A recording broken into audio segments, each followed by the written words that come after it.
Jayaprakash Sharma, academic counsellor, IGNOU. दोस्तों, पिछले lectures में हम लोगों ने डिस्कस किया था कि बेसिक जो प्रिंसिपल्स है मैक्रो इकोनॉमिक्स के वो क्या है, और ये जो अंडर ग्रेजुएट कोर्स है उसमें आज हम लोग डिस्कस करेंगे BCC 133 जो है उस कोर्स के बारे में, खासकर जो प्रिंसिपल्स ऑफ मैक्रो इकोनॉमिक्स आपका पेपर।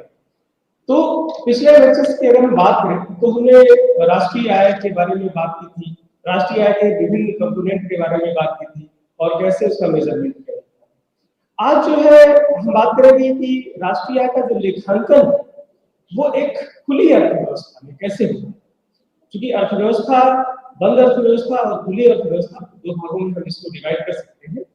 तो बंद अर्थव्यवस्था में विदेशी व्यापार का अभाव होता है, कोई एग्जिस्टेंस नहीं होता फायर ट्रेड का, लेकिन जो खुली अर्थव्यवस्था होती है उसमें विदेशी व्यापार होता है। तो खुली अर्थव्यवस्था क्या है और कैसे राष्ट्रीय आय का लेखांकन खुली अर्थव्यवस्था में किया जाता है, इस पर आज हम लोग चर्चा करेंगे। सबसे पहले बात आती है कि खुली अर्थव्यवस्था कैसे कहते किसे हैं। तो खुली अर्थव्यवस्था का अर्थ है जब किसी भी अर्थव्यवस्था का विश्व के किसी अन्य अर्थव्यवस्था के साथ व्यापार शुरू होता है, अर्थात अगर हम अर्थशास्त्र की भाषा में कहें कि जब आयात और निर्यात होता है किसी भी देश का किसी अन्य देश की अर्थव्यवस्था के साथ, तो वो अर्थव्यवस्था खुली अर्थव्यवस्था या ओपन इकोनॉमी के नाम से जानी जाती है। अब ओपन इकोनॉमी या खुली अर्थव्यवस्था का जहां कॉन्सेप्ट आता है वहां जो है राष्ट्रीय आय लेखांकन में भुगतान संतुलन की बात आती है। भुगतान संतुलन जो है खासकर खुली अर्थव्यवस्था में एक बहुत ही महत्वपूर्ण कंपोनेंट है, और जब भी हम भुगतान शेष या संतुलन की बात करते हैं तो सबसे पहली बात ये है कि भुगतान संतुलन है क्या, इसको समझना हमें चाहिए। दोस्तों, भुगतान संतुलन का अर्थ है किसी भी देश का विश्व के अन्य देशों के साथ जो एक आर्थिक लेन देन होता है, लेकिन वो लेन देन सिस्टमैटिक होना चाहिए, एक लेखांकन वर्ष में संबंधित होना चाहिए। तो अगर किसी भी देश का विश्व के अन्य देशों के साथ एक लेखांकन वर्ष में जो भी आर्थिक लेन देन होता है वो भुगतान शेष या बैलेंस ऑफ पेमेंट होता है। तो इसलिए जब हम खुली अर्थव्यवस्था में राष्ट्रीय आय लेखांकन की बात करते हैं तो आयात और निर्यात अपने आप शामिल हो जाते हैं, और आयात निर्यात के शामिल होते ही भुगतान शेष की बात आती है या भुगतान संतुलन की बात आती है।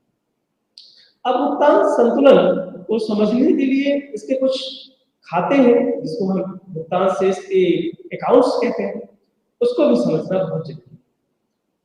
जब भी हम भुगतान शेष के खातों की बात करते हैं तो भुगतान शेष के खातों को बेसिकली दो भागों में बांटा जा सकता है।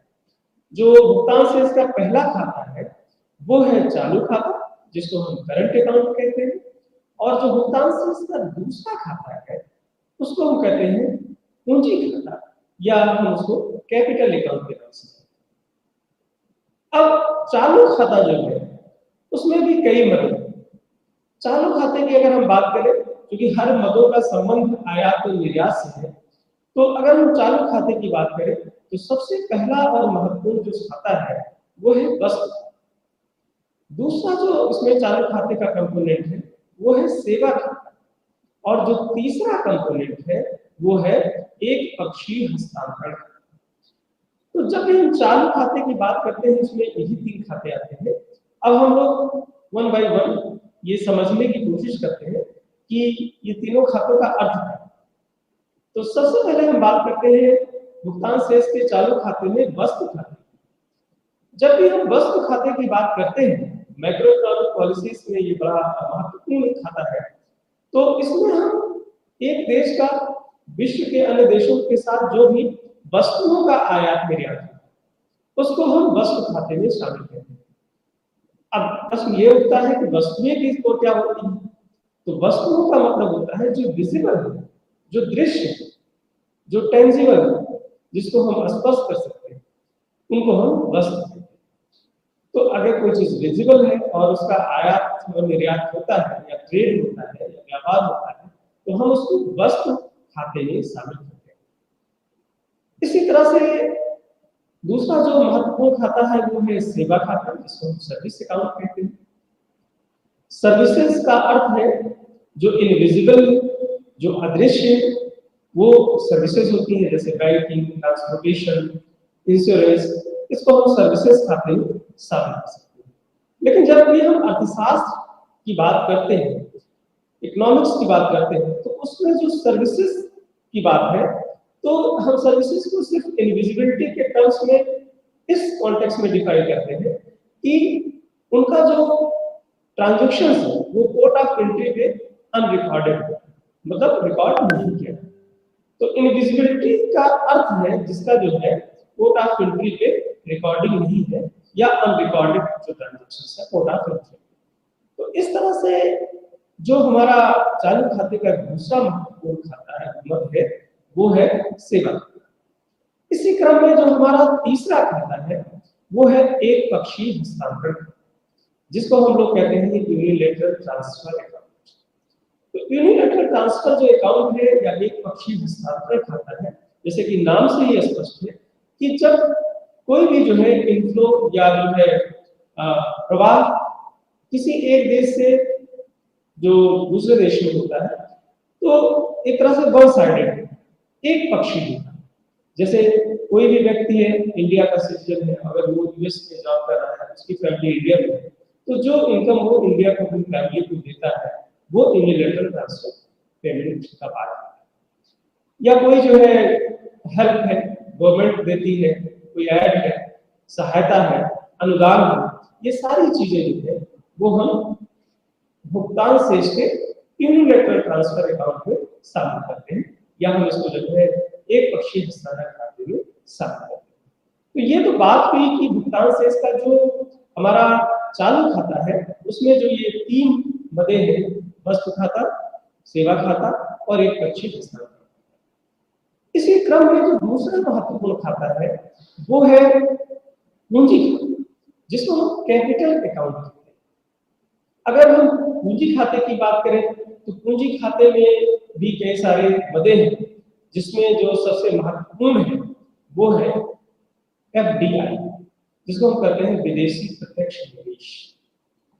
दूसरा जो इसमें पूंजी खाते में महत्वपूर्ण है वो है एफआईआईस या विदेशी संस्थागत निवेश या फॉरेन इंस्टीट्यूशनल इन्वेस्टमेंट। और तीसरा जो महत्वपूर्ण मद है वो है government loans to other government, या एक देश का सरकार का किसी अन्य देश की सरकार को दिया जाने वाला ऋण। तो जो पूंजी खाता है उसमें भी हम इन मदों को शामिल करते हैं। और जो पहला खाता है हम सभी जानते हैं, बहुत ही पॉपुलर टर्म है विदेशी प्रत्यक्ष निवेश या एफडीआई।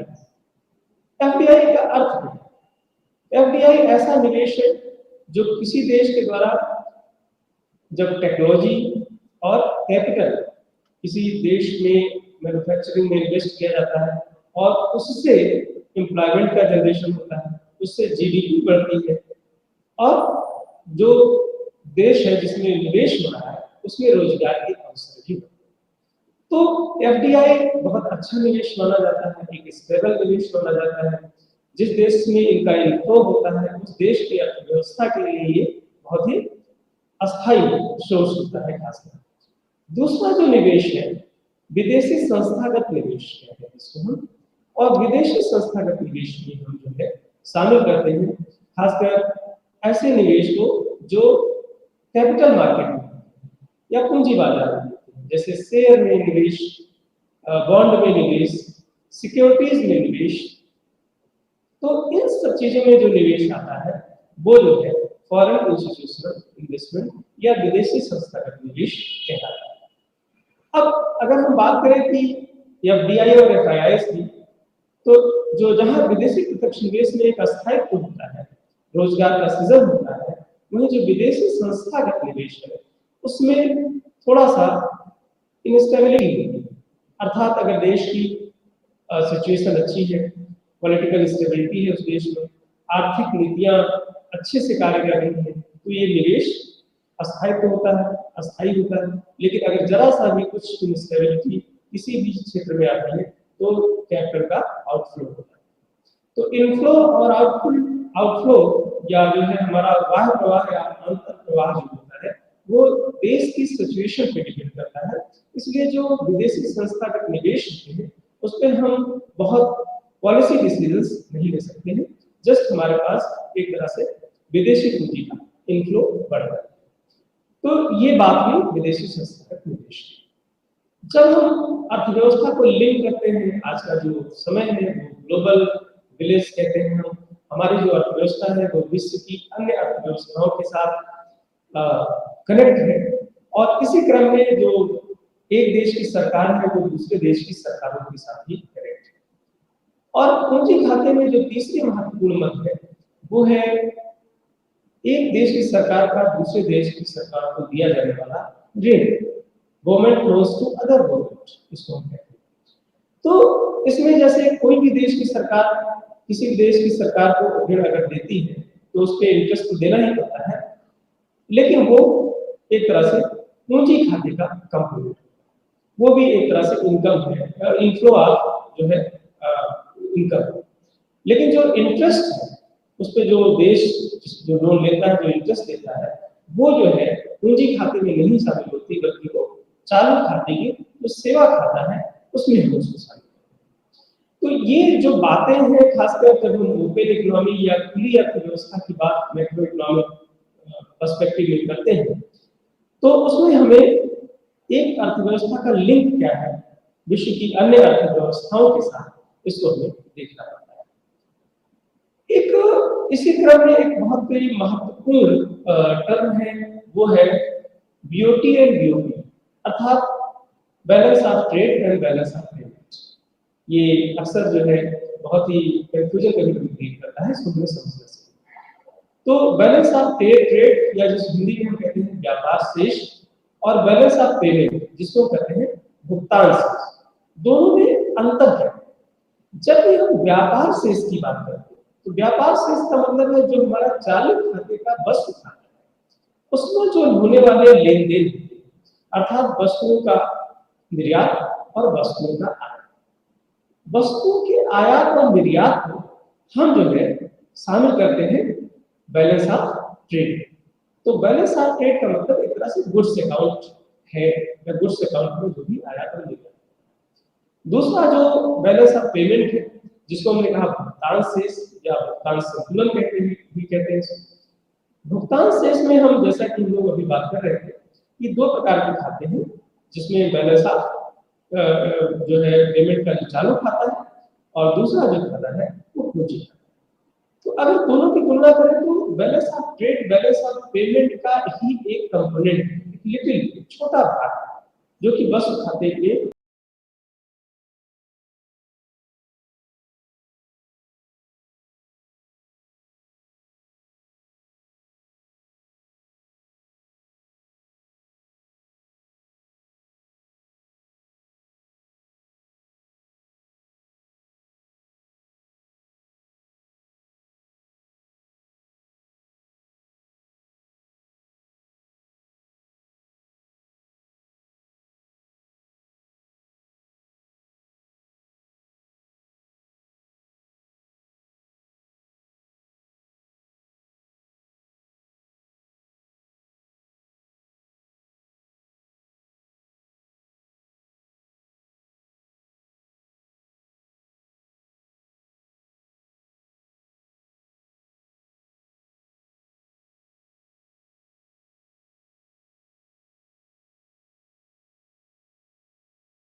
होने वाले ट्रांजेक्शन्स को शामिल करता है। तो ये जब राष्ट्रीय आय लेखांकन में हम खुली अर्थव्यवस्था में बात करते हैं राष्ट्रीय आय के लेखांकन की, तो जैसे हमने बताया था पिछले लेक्चर्स में कि जब उसमें हम कंजम्पशन एक्सपेंडिचर्स, ठीक है, इन्वेस्टमेंट को, गवर्नमेंट एक्सपेंडिचर्स और प्लस एक्स माइनस एम की मतलब होता है निबल निर्यात, एक्स का मतलब है एक्सपोर्ट या निर्यात और एम का मतलब होता है आयात। तो निर्यात के अमाउंट में से अगर हम आयात के अमाउंट को माइनस कर देते हैं और अगर सरप्लस होता है तो हम कहते हैं कि हमारा जो ट्रेड बैलेंस है वो सरप्लस या आधा है। तो खुली अर्थव्यवस्था में जब भी हम बैलेंस ऑफ पेमेंट या मैक्रो इकोनॉमिक पॉलिसीज की बात करते हैं तो हमें इन सारे कंपोनेंट को समझना भी पड़ता है और इनके विश्लेषण को भी सुनना और बताना पड़ता है।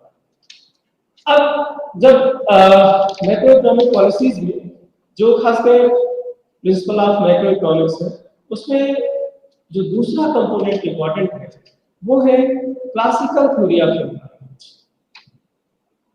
क्लासिकल थ्योरी ऑफ एम्प्लॉयमेंट या क्लासिकल रोजगार सिद्धांत। ये क्लासिकल रोजगार सिद्धांत, ये क्लासिकल जो वर्ड है इसको समझना जरूरी है। क्लासिकल जो वर्ड है खासकर अर्थशास्त्र के क्षेत्र में इसका सबसे पहले प्रयोग जो है वो जॉन मेनार्ड कीन्स ने किया और कीन्स ने क्लासिकल शब्द का जो प्रयोग किया वो उन लोगों के लिए किया जो रिकार्डो के फॉलोअर्स हैं। रिकार्डो और रिकार्डो के अनुयायियों के लिए जो है कीन्स ने सबसे पहले क्लासिकल वर्ड का उपयोग किया जिसमें मिल, जेएस मिल, अल्फ्रेड मार्शल और खासकर एसीपी, ये तीन का नाम बहुत ही महत्वपूर्ण आता है क्लासिकल अर्थशास्त्र में। तो क्लासिकल अर्थशास्त्रियों का जो रोजगार सिद्धांत है वो भी हमारे बीसीसी 133 जो पेपर है इसी का पार्ट है, तो इसको हमें समझना चाहिए। 1929-30 तक जो है पूरी दुनिया में जो क्लासिकल विचारधारा थी वो बहुत ही डोमिनेंट थी, लेकिन जब 1929-30 में एक मंदी आई पूरी दुनिया में तो उस मंदी ने क्लासिकल विचारधारा के जो स्तंभ थे उन पे प्रश्न चिन्ह लगा दिया। ये क्लासिकल के जो पिलर्स थे वो काम नहीं कर रहे या क्लासिकल विचारधारा के जो थॉट्स थे उस पे अर्थव्यवस्था का विकास संभव नहीं। और उसी समय मैक्रो इकोनॉमिक पॉलिसीज को आगे बढ़ाने का जो कार्य है वो जॉन मेनार्ड कीन्स ने किया और उनकी एक बहुत ही फेमस पुस्तक आई 1936 में, general theory of employment, interest and money. और उसमें उन्होंने क्लासिकल विचारधारा के जो स्तंभ उस पर क्वेश्चन मार्क किया। लेकिन उसके पहले कि हम कीन्स की बात करें हमें क्लासिकल रोजगार जो सिद्धांत उसको समझना पड़ेगा क्योंकि वही फाउंडेशन है रोजगार सिद्धांत। तो जब भी हम क्लासिकल रोजगार सिद्धांत की बात करते हैं तो उनकी कुछ मान्यताएं हैं और उन मान्यताओं को हमें समझना। जो क्लासिकल अर्थशास्त्री हैं वो कहते थे हमेशा कि अर्थव्यवस्था में पूर्ण रोजगार पाया या फुल एम्प्लॉयमेंट पाया जाता है। पूर्ण रोजगार का अर्थ क्या है इसको भी हमें समझना है। पूर्ण रोजगार का अर्थ है ऐसा नहीं कि सारे लोगों को रोजगार। पूर्ण रोजगार का अर्थ है एक जो प्रचलित मजदूरी दर है मार्केट में उस मजदूरी दर पर अर्थव्यवस्था के जो लोग कार्य करना चाहते हैं उनको अगर कार्य मिल जाता है तो हम कहते हैं कि पूर्ण रोजगार की स्थिति। अर्थात पूर्ण रोजगार में जो अनैच्छिक बेरोजगारी होती है जिसको हम इनवॉलंटरी अनएम्प्लॉयमेंट कहते हैं उसका अभाव होता है, वो नहीं पाएंगे। तो अब्सेंस ऑफ इनवॉलंटरी अनएम्प्लॉयमेंट जो है उसको कहा जाता है पूर्ण रोजगार। अर्थात दिए गए मजदूरी दर जो कार्य करना चाहते हैं वो कार्य मिल जाता है। तो क्लासिकल जो विचारधारा थी वो हमेशा इस चीज को मानती थी कि पूर्ण रोजगार जो है अर्थव्यवस्था में पाया जाता है। दूसरी जो इनकी बहुत महत्वपूर्ण मान्यता थी वो थी जो है हस्तक्षेप की, नो गवर्नमेंट इंटरवेंशन या एक फ्रेंच वर्ड है लेसेस फेयर इकोनॉमी। क्लासिकल अर्थशास्त्री इस बात पे हमेशा जो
कुछ टेक्निकल प्रॉब्लम की वजह से थोड़ा सा कनेक्शन में प्रॉब्लम आ रही थी। तो हम लोग बात कर रहे थे क्लासिकल रोजगार सिद्धांत के कुछ बेसिक मान्यताओं पर। तो क्लासिकल रोजगार सिद्धांत में जब हम बात कर रहे थे कि लेसलेस फेयर इकोनॉमी, जिसको हम कहते हैं हस्तक्षेप की जो अर्थव्यवस्था, क्लासिकल अर्थशास्त्री इस बात पर हमेशा जोर देते थे कि सरकार का होना ठीक है, लेकिन अर्थव्यवस्था में जो है सरकार का हस्तक्षेप नहीं होना चाहिए। जो अर्थव्यवस्था है वो डिमांड और सप्लाई, या हम कह सकते हैं इनविजिबल हैंड्स जिसको कहते हैं, दृश्य हाथ, उनके माध्यम से संतुलन स्थापित करेगी। तो ये भी एक महत्वपूर्ण मान्यता है। इसी तरह से क्लासिकल अर्थशास्त्री जो है वो बंद अर्थव्यवस्था की बात करते थे या क्लोज्ड इकोनॉमी की बात करते थे। बंद अर्थव्यवस्था का मतलब, जैसा कि अभी हम लोग बात कर रहे थे, कि जब किसी भी अर्थव्यवस्था के साथ का विदेश व्यापार नहीं होता है या फॉरेन ट्रेड नहीं होता है या किसी अन्य अर्थव्यवस्था के साथ लेन देन नहीं होता है, तो उसको हम जो है बंद अर्थव्यवस्था कहते हैं, जिसमें जो है ये उपभोक्ता होता है, निवेशक होता है और सरकार होती है, या जिसको हम कहते हैं C+I+G। तो हमेशा क्लासिकल अर्थशास्त्री बंद अर्थव्यवस्था के जो है पक्ष में थे, और वो हमेशा कहते थे कि जो है किसी भी प्रकार का फॉरेन ट्रेड नहीं होना चाहिए। दूसरी जो इनकी महत्वपूर्ण मान्यता थी वो है पूर्ण प्रतियोगिता। पूर्ण प्रतियोगिता बाजार का एक बहुत ही विशिष्ट रूप है, जिसमें कि जो है फर्म और उद्योग दो चीजें होती है, और इस खासकर बाजार की जो महत्वपूर्ण बात होती है वो ये होती है कि उत्पाद एक जैसे होते हैं। बाजार में जो क्रेता और विक्रेता है, दोनों को पूरी जानकारी होती है, पूरी इंफॉर्मेशन होती है। तो बहुत सारी चीजें हैं, होमोजेनिटी प्रोडक्ट होते हैं, प्राइसेस भी एक जैसी होती है। तो ये जो पूर्ण प्रतियोगिता का कॉन्सेप्ट है, इस पे उनका जो है पूरा भरोसा था कि पूर्ण प्रतियोगिता अर्थव्यवस्था में होती है, और सारे जितने भी लोग हैं उनको पूरी जानकारी होती है, एक तरह से परफेक्ट इंफॉर्मेशन आती है, जो बाजार है उसकी पूरी जानकारी होती है। ये क्लासिकल रोजगार सिद्धांत है, इसकी कुछ मूलभूत और महत्वपूर्ण विशेषता है। अब क्लासिकल जो रोजगार सिद्धांत है, इसमें जो है हम उसके 3 कंपोनेंट में अध्ययन करते हैं। जो पहली बात है वो है से का बाजार नियम, जिसको हम जो है सेज लॉ ऑफ मार्केट। दूसरा जो महत्वपूर्ण इसका कंपोनेंट है वो है खासकर श्रम बाजार का संतुलन, और तीसरा जो है वो है वस्तु बाजार का संतुलन, या कैपिटल या पूंजी बाजार का संतुलन हम कह सकते हैं। तो वन बाय वन अगर क्लासिकल सिस्टम पे हम बात करें, तो जो सबसे महत्वपूर्ण बात आती है वो है क्लासिकल जो पूरा रोजगार सिद्धांत है, जिस विचारधारा पे सबसे ज्यादा आश्रित है वो है से का बाजार। जेबी से एक बहुत ही पॉपुलर अर्थशास्त्री रहे हैं, और इन्होंने एक बहुत ही महत्वपूर्ण जो है बात कही, और वो बात ये है कि पूर्ति अपनी मांग का सृजन स्वयं करती है। ये जेबीसी साहब ने कहा कि अर्थव्यवस्था में जो है पूर्ति जो है वो मांग का सृजन कर लेती है, supply creates its own demand. अर्थात कहीं भी अर्थव्यवस्था में ना कोई आधिक्य होता है, सरप्लस होता है, और ना कहीं कोई कमी होती है, शॉर्टेज। हाँ, ये वो जरूर हो सकता है कि कुछ समय के लिए आधिक्य या कमी हो सकती है, लेकिन क्लासिकल अर्थशास्त्री इस बात को कहते थे, जेबीसी साहब, कि दीर्घकाल ये अर्थव्यवस्था अपने आप में एडजस्ट कर लेगी, और पूर्ति और मांग का जो सामंजस्य है वो अर्थव्यवस्था में स्थापित होगा। तो से का बाजार नियम के नाम से इस सिद्धांत को जाना जाता है, और क्योंकि पूर्ति अपनी मांग का सृजन कैसे करती है इस पे भी हमें विचार करना है। दोस्तों, पूर्ति अपनी मांग का सृजन इस क्रम में करती है कि जो भी उत्पादक होता है वो निश्चित रूप से उपभोक्ता भी होता है। और अगर हम देखें, अगर किसी भी इंडस्ट्री में जो लोग श्रमिक हैं, जब वो कार्य करते हैं तो उनकी इनकम भी जनरेट होती है। तो जब वो इनकम जनरेट होती है तो जो उत्पादन अर्थव्यवस्था में होगा उसकी मांग स्वयं सृजित हो जाएगी। अर्थात जो प्रोड्यूसर है उसके द्वारा भी हो सकती है, जो है लेबर है जो कार्य कर रहे हैं, जो श्रमिक है उनके द्वारा हो सकती है, और इस तरह से उतना ही अर्थव्यवस्था में दीर्घकाल में उत्पादन होता है जितना कि जो है डिमांड होती है। वो जो हमने बताया कि थोड़े समय के लिए हो सकता है डिमांड जो है ज्यादा हो या सप्लाई ज्यादा हो, लेकिन दीर्घकाल में ये जो सिचुएशन है वो नहीं होती, बल्कि संतुलन की स्थिति रहती है। तो ये बात तो एक फंडामेंटल बात है कि जो जेबीसी साहब ने कहा कि हमें इस बात की कोई जरूरत नहीं कि सरकार का हस्तक्षेप करे, सरकार उसमें सप्लाई और डिमांड में सामंजस्य बैठाए। ये अर्थव्यवस्था को अगर स्वतः छोड़ दिया जाए तो अपने आप हो जाता है। अब थोड़ा सा इस बात को अगर हम बात करें तो थोड़ा सा हमें कीन्स के उदाहरण को भी याद रखना चाहिए। कीन्स कहते हैं कि देखिए अर्थव्यवस्था में जो आय होती है वो कोई जरूरी नहीं कि सब जो है खर्ची हो जाए, कुछ उसका पार्ट सेव भी होता है, बचत भी होती है। तो अगर जो है किसी भी व्यक्ति की जो टोटल इनकम है वो खर्च नहीं हो पा रही है, बल्कि उसका कुछ पार्ट जो है बचत हो रहा है, तो अर्थव्यवस्था में एक लीकेज होता है। अगर जब तक कि वो बचत निवेश में कन्वर्ट नहीं होता है, तो एक सर्कुलेशन में मनी आने के लिए निवेश का भी होना बहुत जरूरी है। और कीन्स इसके क्वेश्चन मार्क करते हैं कि क्लासिकल सिस्टम में ऐसा नहीं होता है। और दूसरी चीज जो है कीन्स ये कहते हैं कि दोनों वर्ग अलग हैं, बचत करता वर्ग अलग है, निवेशक अलग है। तो इस तरह से एक डिस्क्रिपेंसी या जो है थोड़ा सा क्षमता में आ सकती है। खैर, तो क्लासिकल विचारधारा जो है खासकर से का बाजार सिद्धांत वो बहुत ही महत्वपूर्ण जो है स्तंभ है पूरी क्लासिकल सिस्टम। जो क्लासिकल विचारधारा में जो दूसरी बात है, जो दूसरा स्तंभ है, वो है श्रम बाजार का संतुलन। श्रम बाजार के संतुलन का तात्पर्य है कि अर्थव्यवस्था में जो मजदूरी है वो जो है उस लेवल पर फिक्स हो जाती है जहां पर पूर्ण रोजगार अर्थात फुल एम्प्लॉयमेंट की सिचुएशन होती है। अल्पकालीन स्थितियों में इसमें परिवर्तन आ सकता है कि एक अस्थायी संतुलन तो पूर्ण रोजगार पर होगा, लेकिन मान लीजिए थोड़ी देर के लिए अर्थव्यवस्था में अगर मजदूरी की दर बढ़ती है, अगर मजदूरी बढ़ती है किसी भी अर्थव्यवस्था में, तो आप सभी जानते हैं कि मजदूरी बढ़ने से श्रमिकों की जो है सप्लाई जो है वो खासकर आप देखेंगे कार्य करने के लिए बढ़ जाएगी, ज्यादा से ज्यादा लोग कार्य करने के लिए इच्छुक हो जाएंगे। लेकिन उनकी जो डिमांड है, जो इन्वेस्टर्स है, उनकी डिमांड करने वाले हैं, वो उतना डिमांड नहीं करते क्योंकि उनकी कास्ट या उत्पादन की जो लागत है वो बढ़ जाती है। तो इसलिए जब मजदूरी ऊंची होती है तो श्रमिकों की सप्लाई तो बढ़ जाती है, पूर्ति बढ़ जाती है, लेकिन उनकी डिमांड कम हो जाती है क्योंकि बेस रेट महंगा होने से अपने आप मांग में कमी आ जाती है। तो इस तरह से एक जो है अनएम्प्लॉयमेंट जनरेट होता है, एक सरप्लस श्रमिकों का जनरेट होता है। जब मजदूरी दर ज्यादा होती है तो एम्प्लॉयमेंट का रेट, अनएम्प्लॉयमेंट का रेट जो है या बेरोजगारी की दर बढ़ती है। लेकिन क्लासिकल जो विचारधारा है वो मानती है कि ऐसा नहीं होगा।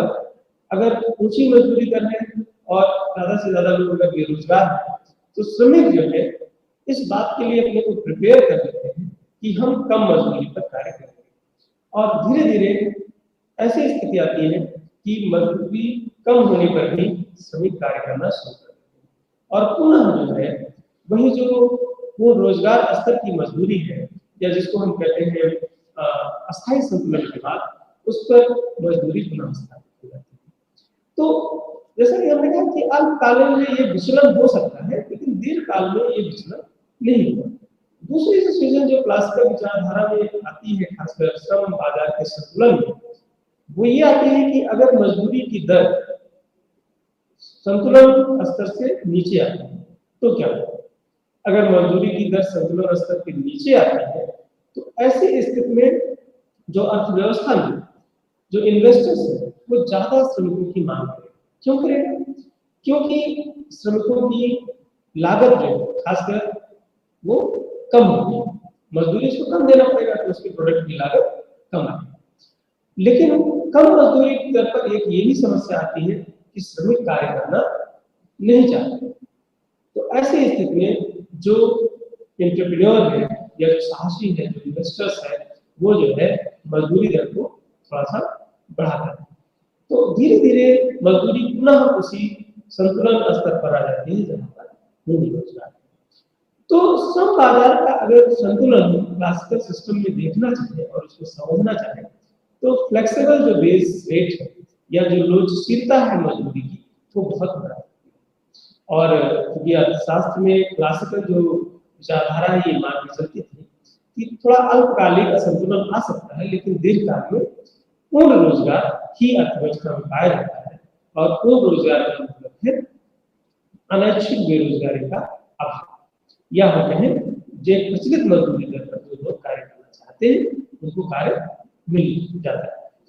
जो स्वैच्छिक बेरोजगारी होती है, वॉलंटरी अनएम्प्लॉयमेंट, उसको हम पूर्ण रोजगार में कंसीडर नहीं करते, क्योंकि वो ऐसे लोग थे जो स्वेच्छा से बेरोजगार रहना चाहते हैं, अर्थात प्रचलित मजदूरी दर पर उनको कार्य मिल रहा है लेकिन वो कार्य नहीं करना चाहते, तो उसको हम बेरोजगार नहीं कहेंगे, बल्कि उनको जो है हम रोजगार में ही रखेंगे, क्योंकि वो अपनी इच्छा से बेरोजगार है। ये तो बात हो गई कि क्लासिकल जो विचारधारा है उसमें जो दो फंडामेंटल बातें थी, एक तो श्रम का बाजार है और दूसरी जो बात थी वो श्रम बाजार का संतुलन। अब इसी क्रम में जो क्लासिकल विचारधारा है उसमें जो तीसरी बात है वो है वस्तु बाजार का संतुलन या पूंजी बाजार का संतुलन। और पूंजी बाजार की जब बात आती है तो उसमें दो बातें बड़ी महत्वपूर्ण होती है कि पूंजी बाजार का संतुलन जो है वो कैसे होगा। तो पूंजी बाजार के संतुलन में अगर हम बात करें तो दो चीजें हैं, एक होता है निवेश और दूसरी है बचत। बचत और निवेश ये दोनों भी बहुत ही महत्वपूर्ण है। क्लासिकल बात हमेशा ये चीज पे फोकस करता है कि जो आय होती है वो अगर आप देखें तो उपभोग और बचत दो भागों में बढ़ जाती है, अर्थात जो उपभोक्ता होता है वो अपनी आय का कुछ भाग भोग करता है और उसका कुछ भाग जो है वो भविष्य में बचत करता है।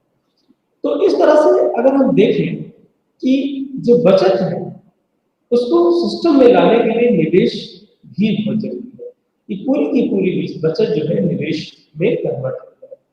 और यहाँ पे एक इंटरेस्टिंग बात यह है कि जो बचत और निवेश जिसके दोनों करने वाले वर्ग अलग अलग हैं, बचत उपभोक्ता करता है और इन्वेस्टर्स जो है वो निवेश करते हैं, तो दोनों वर्ग अलग अलग हैं, लेकिन दोनों जो है एक ही चीज से प्रभावित होते हैं और वो बात है ब्याज की दर। तो अगर हम टेक्निकली थोड़ी सी बात करें हम कहते हैं कि जो बचत है वो ब्याज दर पर निर्भर है, या इसको कहते हैं ऐसे फंक्शन आर मतलब ब्याज दर और ये सब है बचत। और दोनों में एक पॉजिटिव रिलेशन है, पॉजिटिव रिलेशन है। इसका मतलब है कि अगर किसी भी अर्थव्यवस्था में ब्याज दर बढ़ती है तो बचत की प्रेरणा बढ़ती है, ज्यादा से ज्यादा लोग बचत करना चाहते हैं। तो एक पॉजिटिव कोरिलेशन रिलेशनशिप डेवलप होती है जब हम जो है बचत की बात करते हैं और ब्याज दर। और दूसरा जो खासकर महत्वपूर्ण कंपोनेंट है वो है निवेश। और निवेश भी जो है वो आप समझिए कि ब्याज दर का ही फल है, इसको हम कहते हैं I function of R. I means निवेश और आर का मतलब होता है ब्याज। तो अगर हम निवेश और बचत की बात करें तो दोनों ब्याज दर पर निर्भर करते हैं, लेकिन जहां बचत निवेश के साथ डायरेक्टली जुड़ा हुआ है वहां जो ब्याज दर है और निवेश है वो बचत के साथ इन्वर्सली जुड़ा हुआ है। अर्थात जो है अगर ब्याज दर किसी भी अर्थव्यवस्था में ज्यादा होती है तो निवेश कम होगा और ब्याज दर अगर कम होगी तो निवेश ज्यादा होगा। और क्लासिकल अर्थशास्त्री इस बात पर फोकस करते हैं कि अर्थव्यवस्था में ब्याज एक संतुलन स्तर पर होगी और उस संतुलन स्तर पर निवेश बचत के बराबर है, अर्थात बचत और निवेश जिस पॉइंट पे इक्वल होंगे वही जो है संतुलन का बिंदु होगा और संतुलित ब्याज दर भी वही होगी। लेकिन ऐसा हमेशा संभव नहीं होता है, जैसे कि हम लोग अभी बात कर रहे थे श्रम बाजार के संतुलन में, वहां भी ये चीज निकल के आई थी कि अर्थव्यवस्था में जो असंतुलन है वो भी घटित हो सकता है, भले ही वो अल्पकालिक हो लेकिन घटित हो सकता है। तो उसी क्रम में हम इसमें भी ये देख सकते हैं कि किसी भी अर्थव्यवस्था में अगर ब्याज दर ज्यादा होगी, संतुलन जो ब्याज दर है उससे ज्यादा होगी, तो ऐसी स्थिति में जो हमारी बचत है वो हमें ज्यादा प्रेरणा बचत की मिलेगी और बचत ज्यादा होगी। लेकिन ऊंची ब्याज दर पर निवेश का बहुत कम हो जाएगा। तो इस तरह से आप देखेंगे कि जो है दोनों में एक गैप होगा, एक डिफरेंस क्रिएट होगा, और ये डिफरेंस अस्थायित्व नहीं लाएगा, क्योंकि फिर दोबारा एक समय के बाद जो ब्याज दर है वो पुनः संतुलन स्तर पर हो जाएगी, जहां पर बचत और निवेश एक दूसरे के बराबर है। क्योंकि ऊंची ब्याज दर पर निवेशक हतोत्साहित होंगे, निवेश की प्रेरणा कम होगी, और निवेश जब किसी अर्थव्यवस्था में कम होता है तो रोजगार के अवसर भी कम होते हैं, अर्थव्यवस्था में मांग की कमी आ जाती है, और अर्थव्यवस्था में अल्टीमेटली जो है प्रोडक्शन और सारी आर्थिक गतिविधियां प्रभावित होती है। तो एक लेवल के बाद ब्याज दर पुनः संतुलन स्तर पर आ जाएगी, इक्विलिब्रियम लेवल पे आ जाएगी, जहां बचत और निवेश बराबर। दूसरी जो बात है कि अगर ब्याज की दर संतुलन स्तर से नीचे आती है, संतुलन का मतलब है जहां बचत और निवेश बराबर है, उस बिंदु से नीचे आती है ब्याज दर, तो ऐसी स्थिति में कम ब्याज दर पर निवेश ज्यादा, निवेश की मांग ज्यादा, कैपिटल की डिमांड ज्यादा है, लेकिन यहाँ पे जो सप्लाई है वो कम हो जाएगी, क्योंकि अगर ब्याज दर कम होती है तो आप सभी जानते हैं कि बचत की जो प्रेरणा है वो घटती है, लेकिन निवेश की जो प्रेरणा है वो बढ़ती है। यहाँ पे भी एक गैप क्रिएट हो रहा है। तो ऐसी स्थिति में हम ब्याज दर को बढ़ाना होगा, जिससे कि अर्थव्यवस्था में जो बचत करने की क्षमता है या जो बचत की प्रेरणा है वो बढ़े, और धीरे धीरे पुनः जो है ब्याज दर घटकर उसी संतुलन स्तर पर आ जाती है, जहां पे अर्थव्यवस्था में निवेश और बचत बराबर होती है। तो जो है वस्तु बाजार और पूंजी बाजार में भी कैपिटल मार्केट जो इक्विलिब्रियम है उसमें भी एक जो ब्याज दर है वो एक महत्वपूर्ण मैकेनिज्म है जो अर्थव्यवस्था में खासकर बचत और निवेश के संबंध में संतुलन को स्थापित करता है। तो ये क्लासिकल थ्योरी ऑफ एम्प्लॉयमेंट जो आपके इस पेपर का पार्ट है मैक्रो इकोनॉमिक्स का, तो उसमें हम ये तीन बातें, तीन जो फंडामेंटल्स आते हैं वो हम इसको देखते हैं, इसमें कवर करते हैं। और इसमें हमेशा जो है इस बात को ध्यान रखना है कि पूर्ण रोजगार की जो कॉन्सेप्ट है उसको हमेशा खासकर सिस्टम फॉलो करता है, और पूर्ण रोजगार का जो कॉन्सेप्ट है उसमें हमें इस बात को भी ध्यान रखना है कि पूर्ण रोजगार का मतलब है कि इन अब्सेंस ऑफ इनवॉलंटरी अनएम्प्लॉयमेंट या अनैच्छिक बेरोजगारी का अभाव। ऐच्छिक बेरोजगारी हो सकती है लेकिन अनैच्छिक बेरोजगारी नहीं, इस बात को हमें ध्यान रखना, तो इसमें कंफ्यूजन नहीं होना चाहिए। और जो दूसरी बात है, दूसरी जो थ्योरी है इसमें, वो है कीन्स का रोजगार, कीन्सियन थ्योरी ऑफ एम्प्लॉयमेंट।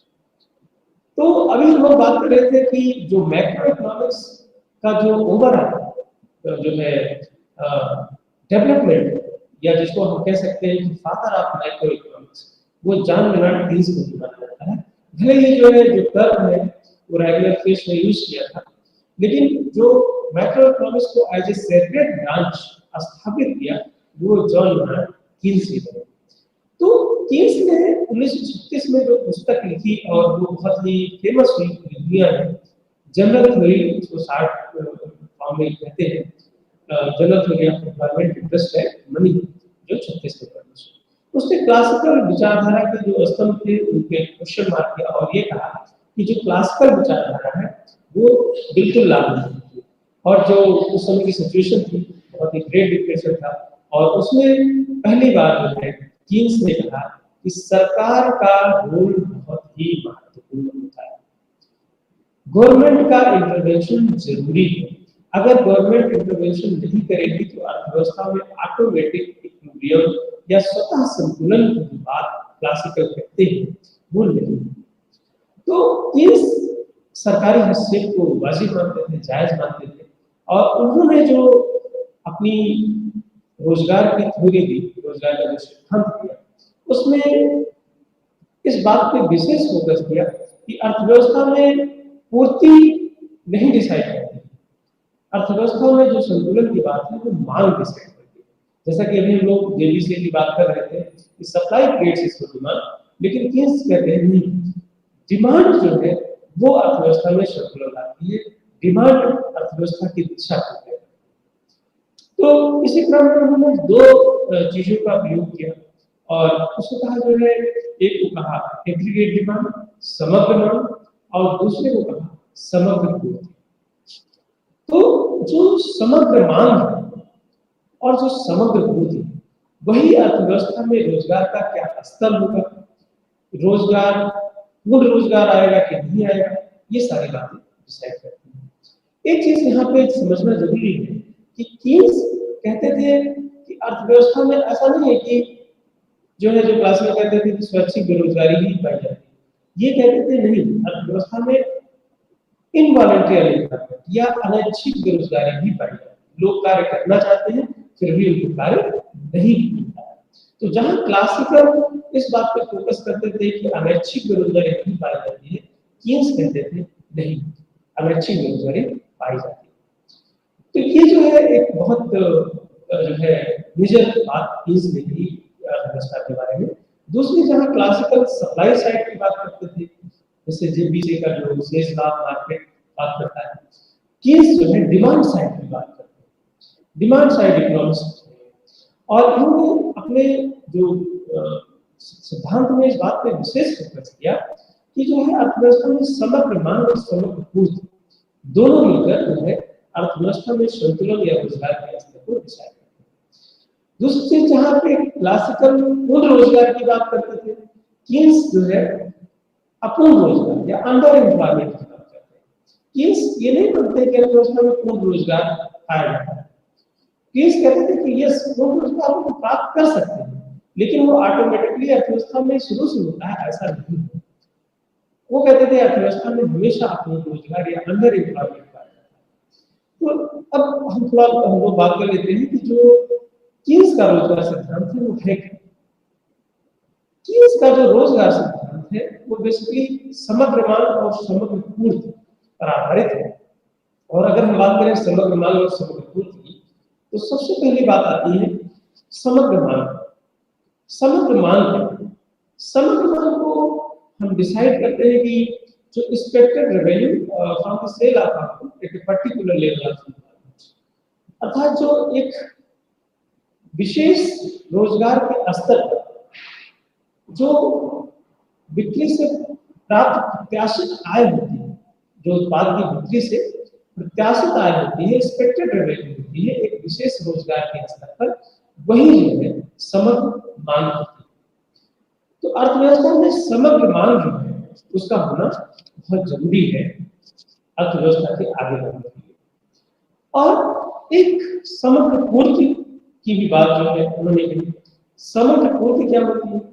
उन्होंने कहा समग्र मांग जो है एक रेवेन्यू साइड का कॉन्सेप्ट है, वही जो समग्र पूर्ति है वो जो है कॉस्ट या जो है हम कह सकते हैं लागत साइड का जो है कंपोनेंट। तो उन्होंने कहा proceeds necessary from the sale of output at a particular level of employment, अर्थात जो आवश्यक आय होती है, आवश्यक आय होती है एक विशेष रोजगार के लेवल पर जो है उत्पाद की बिक्री से, वो हमारी समग्र पूर्ति। और जब समग्र मांग और समग्र पूर्ति की बात कह रहे थे, तो उन्होंने कहा कि अर्थव्यवस्था में रोजगार का स्तर ना तो सिर्फ समग्र मांग डिसाइड करती है और ना ही समग्र पूर्ति डिसाइड करती है। अर्थव्यवस्था में जो रोजगार का स्तर है वो जो है इफेक्टिव डिमांड या हम इसको कहते हैं प्रभावी मांग, वो डिसाइड करती है। तो एक नया टर्म पहली बार जॉन मेनार्ड कीन्स लेके आए और उन्होंने कहा कि नहीं, प्रभावी मांग ही अर्थव्यवस्था में रोजगार का स्तर डिसाइड करती है। वो रोजगार का स्तर क्या होगा? अंडर एम्प्लॉयमेंट हो सकता है या जो है वो फुल एम्प्लॉयमेंट हो सकता है, वो अलग बात है, लेकिन जो प्रभावी मांग है वही अर्थव्यवस्था में पूर्ण रोजगार के स्तर को या अंडर एम्प्लॉयमेंट के स्तर को डिसाइड करता है। अब ये प्रभावी मांग है, प्रभावी मांग एक तरह से मूल क्रक्स है पूरी केनेजियन थ्योरी की। अब प्रभावी मांग का अर्थ है वो बिंदु जहां पे समग्र मांग और समग्र एक दूसरे के बराबर होते हैं। The point of intersection of aggregate demand and aggregate supply. That is the point of effective demand. तो जब भी हम उस संतुलन बिंदु पर आते हैं जहां पे अर्थव्यवस्था में समग्र मांग और समग्र पूर्ति आपस में बराबर होते हैं, वही पॉइंट जो होता है वो इफेक्टिव डिमांड या प्रभावी मांग कहलाता है। अर्थात शॉर्ट में कहते हैं AD is equal to AS. AD का मतलब है एग्रीगेट डिमांड, एएस का मतलब है एग्रीगेट सप्लाई, अर्थात समग्र मांग और समग्र पूर्ति। तो अर्थव्यवस्था में एक ऐसी स्थिति आती है कि भाई अगर हम रोजगार के स्तर को बढ़ाते जाते हैं तो हमारा जो है आप देखिए सप्लाई भी बढ़ती जाती है, ठीक है। लेकिन एक ऐसी स्थिति आती है समग्र पूर्ति के स्तर पर कि जहां पे जो सप्लाई है, एग्रीगेट जो सप्लाई कर रहा है वो जो है परफेक्टली इनइलास्टिक हो जाती है या पैरेलल टू वाई एक्सिस हो जाती है, तो लंबवत हो जाती है। तो उस स्तर के बाद उत्पादन को नहीं बढ़ाया जा सकता। तो वो स्थिति कब होती है जब फुल एम्प्लॉयमेंट की सिचुएशन होती है। तो जैसा हम लोगों ने कहा जो प्रारंभिक संतुलन केन्सियन मॉडल में आता है तो ऐसा हो सकता है कि जो है एडी और एएस या समग्र मांग और समग्र पूर्ति पर निर्धारित होता है जो प्रभावी मांग है और उसी पर रोजगार है। लेकिन वो कोई जरूरी नहीं है कि जहां पे एडी और एएस बराबर हो वो पूर्ण रोजगार का ही बिंदु, वो अपूर्ण रोजगार का बिंदु भी हो सकता है, जैसे कि कीन्स कहते हैं। लेकिन कीन्स कहते हैं कि अर्थव्यवस्था में अगर हमें पूर्ण रोजगार को बढ़ावा देना है तो पूर्ण रोजगार के लिए हमें क्या करना होगा, हमें एग्रीगेट डिमांड को या समग्र मांग को बढ़ाना होगा। अब समग्र मांग कैसे बढ़ेगी? हमने भी बात की कि जो हमारी जो टोटल इनकम है वो सी प्लस आई में डिवाइडेड है और आप सभी जानते हो जो यस इज इक्वल टू आई की बात हम लोग में रखते हैं सेविंग और इन्वेस्टमेंट बराबर होनी चाहिए। लेकिन केस कहते हैं कि बड़ा मुश्किल होता है क्योंकि सेविंग करने वाला वर्ग अलग है, निवेशक वर्ग अलग है, तो एक जो है डिफरेंस एक लीकेज तो जो है अर्थव्यवस्था में व्याप्त होता है। इसलिए पूरी की पूरी सेविंग कोई जरूरी नहीं कि वो इन्वेस्टमेंट में कन्वर्ट हो जाए। तो ये बात तो बड़ी इंपॉर्टेंट है कि अगर हम एग्रीगेट डिमांड या समग्र मांग को अर्थव्यवस्था में बढ़ाने की स्थिति में आ जाए, बढ़ा दें, तो अर्थव्यवस्था में हम पूर्ण रोजगार की स्थिति को प्राप्त कर सकते हैं। तो वो बिंदु जहां पर एडीएस इक्वल है वो अपूर्ण रोजगार का बिंदु हो सकता है, लेकिन अगर हम समग्र मांग को बढ़ाने की स्थिति में है, समग्र मांग को बढ़ा सके तो वो एक तरह से पूर्ण रोजगार की स्थिति लाई जा सकती है। तो कीन्स का जो जोर है वो खासकर प्रभावी मांग पे बहुत ज्यादा है और इस बात को हमें बहुत अच्छे से समझना होगा कि प्रभावी मांग समग्र मांग नहीं है।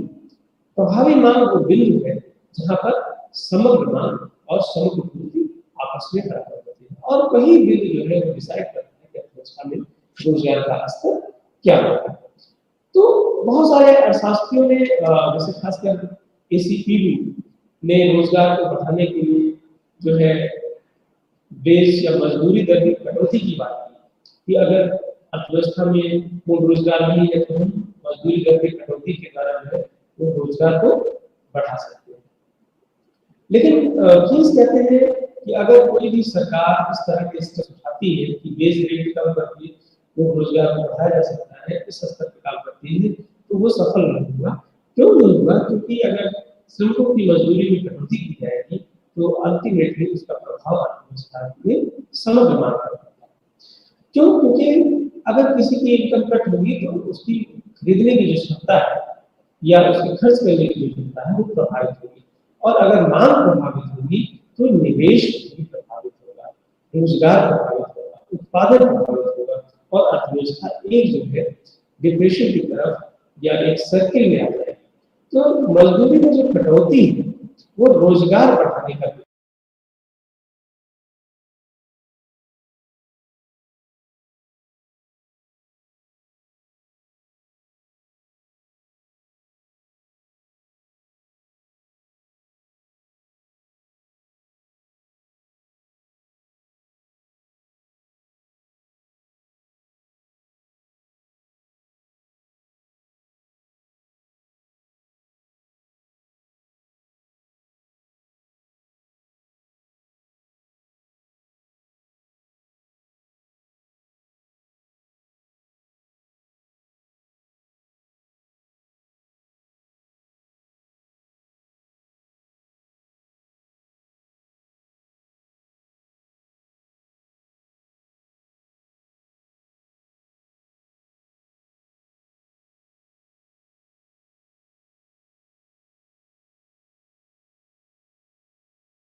विकल्प नहीं।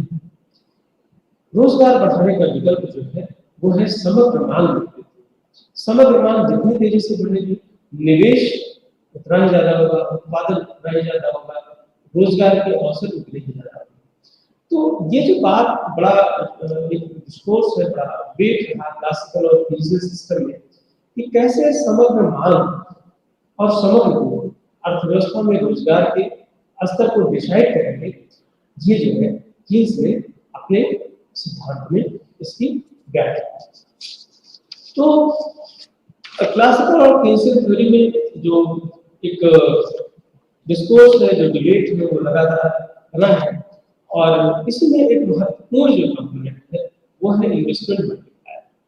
इन्वेस्टमेंट मल्टीप्लायर का मतलब होता है कि अगर निवेश में वृद्धि हो तो फिर आय में कितनी वृद्धि हो, और इसको हम जो है यूज करते हैं कि K is equal to delta Y by delta आई।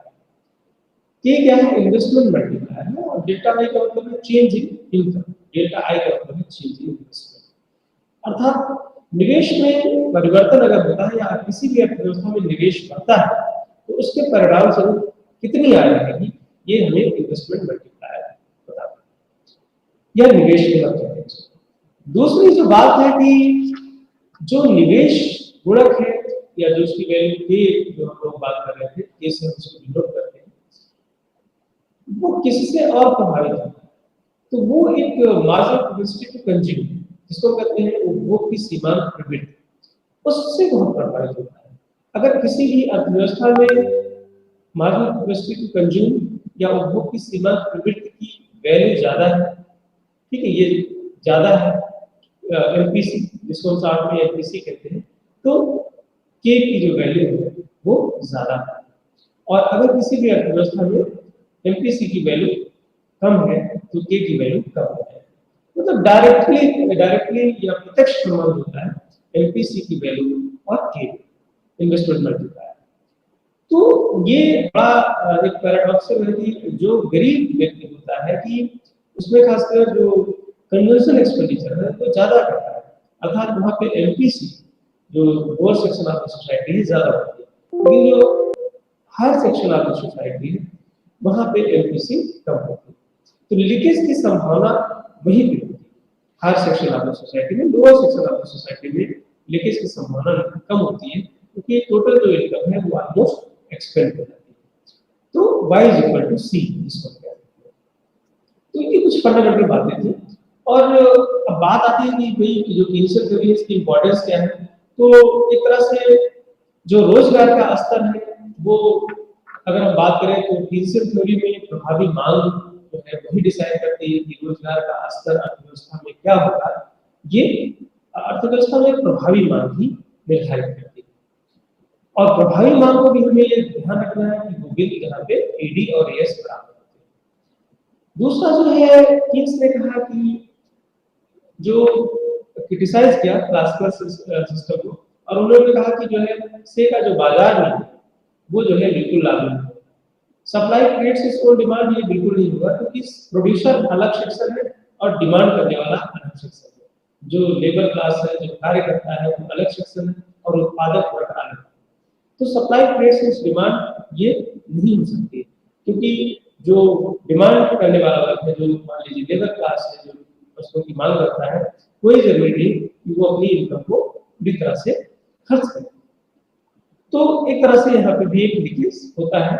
और उन्होंने अपनी थ्योरी में जो खासकर इम्पोर्टेंट बात बताई वो ये बताई कि निवेश की बड़ी भूमिका होती है अर्थव्यवस्था में। अगर हमें समग्र मांग को बढ़ाना होगा तो निवेश, और निवेश को बढ़ाने के लिए हमारे पास जो है कैपिटल स्टॉक चाहिए।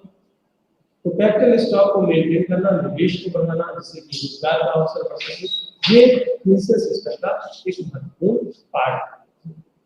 दूसरी जो बात है वो जो है पैराडॉक्स ऑफ पॉवर्टी, जैसे कि हम लोग बात कर रहे थे कि जो है गरीबों में जो है एमपीसी ज्यादा होती है और जो खासकर अमीर वर्ग में एमपीसी कम होती है। तो एक पैराडॉक्सल रिजल्ट आता है यहाँ पे, जिसमें एमपीसी की वैल्यू ज्यादा होगी तो मल्टीप्लायर की वैल्यू ज्यादा होगी। तो ये कुछ बातें थी जो कीन्सियन थ्योरी और क्लासिकल थ्योरी में लंबा डिबेट है, बहुत और बातें हैं, लेकिन हम लोगों ने समझने की कोशिश की कि दोनों के प्रिंसिपल्स बताते हैं और दोनों थ्योरीज कैसे जो है काम करती है। Thank you so much, thank you so much.